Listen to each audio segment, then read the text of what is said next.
ഇവിടെ ഈ പെൺകുട്ടി രാത്രി ഉറക്കത്തിൽ എണീറ്റ് നടക്കാൻ തുടങ്ങി. ഇത് കണ്ട് അവളുടെ അമ്മ കരുതി അവളുടെ ശരീരത്തിൽ ഏതോ ദുരാത്മാവ് കയറിയെന്ന്. അതുകൊണ്ട് തന്നെ അവരൊരു മന്ത്രവാദിയെ വീട്ടിലേക്ക് വിളിച്ചു വരുത്തി. എന്നാൽ ആ ദുർമന്ത്രവാദിയെ കുട്ടിയുടെ ശരീരത്തിലെ പ്രേതാത്മാവിനെ ഒഴിപ്പിക്കുന്നു എന്ന് പറഞ്ഞ കുട്ടിയെ മാരകമായി തല്ലാൻ തുടങ്ങി. ഒടുവിൽ അബോധാവസ്ഥയിലായ കുട്ടി പെട്ടെന്ന് തന്നെ മരണപ്പെടുകയും ചെയ്യുന്നു. ഈ കാഴ്ചകളെല്ലാം ദൂരെ നിന്ന് കണ്ട 4 കൂട്ടുകാർക്കൊന്നും തന്നെ ചെയ്യാൻ സാധിച്ചില്ല. അതുകൊണ്ട് തന്നെ ഇത്തരത്തിലുള്ള മന്ത്രവാദിയുടെ കള്ളത്തരങ്ങളെല്ലാം പുറത്തു കൊണ്ടുവരണമെന്ന് അവർ 4 പേരും ഒറ്റക്കെട്ടായി തീരുമാനിക്കുന്നു. അവരിലൊരാൾ വേഷം മാറിയ മന്ത്രവാദിയുടെ ക്രൂര പീഡനങ്ങളൊക്കെ തന്നെ തന്റെ ഫോണിൽ പകർത്തി. അങ്ങനെ അധികം താമസിയാതെ തന്നെ അയാൾ പോലീസിന്റെ പിടിയിലായി. അതിനുശേഷം അവർ മറ്റൊരു മതവിഭാഗത്തിലെ മൗലവിയെക്കുറിച്ചും ഇതുപോലുള്ള കാര്യങ്ങൾ അറിയാൻ തുടങ്ങി. കൂടുതൽ അന്വേഷണത്തിൽ അദ്ദേഹം പോലീസിന്റെ പ്രതിപട്ടികയിലുള്ള ഒരു ഡോക്ടറാണെന്ന് അവർക്ക് ബോധ്യപ്പെട്ടു.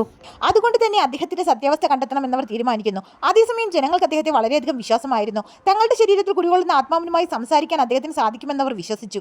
ഈ സത്യം കണ്ടുപിടിക്കുന്നതിനായി അവർ 4 പേരും അദ്ദേഹത്തിന്റെ ഗ്രാമത്തിലേക്ക് തിരിച്ചു. അതേസമയം മറ്റൊരു ഭാഗത്ത് ഒരു ഭാര്യയും ഭർത്താവും മകനും അന്നേ ദിവസം തന്നെ ഒരു വിവാഹ ചടങ്ങിൽ പങ്കെടുക്കാൻ പോവുകയാണ്. പെട്ടെന്ന് ബ്രേക്ക് ചവിട്ടിയ ബൈക്കുകാരന്റെ പിന്നിലിരുന്ന സ്ത്രീ ദൂരേക്ക് തെറിച്ചുപോയി. എന്നാൽ ഇവരാരും തന്നെ അത് അറിഞ്ഞില്ല. അയാളുടെ ഉച്ചത്തിലുള്ള നിലവിളി കേട്ട് അവിടേക്ക് എത്തിയ മറ്റൊരു വ്യക്തി കുഴിയിലേക്ക് ഇറങ്ങി സ്ത്രീയെ രക്ഷപ്പെടുത്താൻ ശ്രമിച്ചുവെങ്കിലും അപ്പോഴേക്കും അവർ മരണപ്പെട്ടു കഴിഞ്ഞിരുന്നു.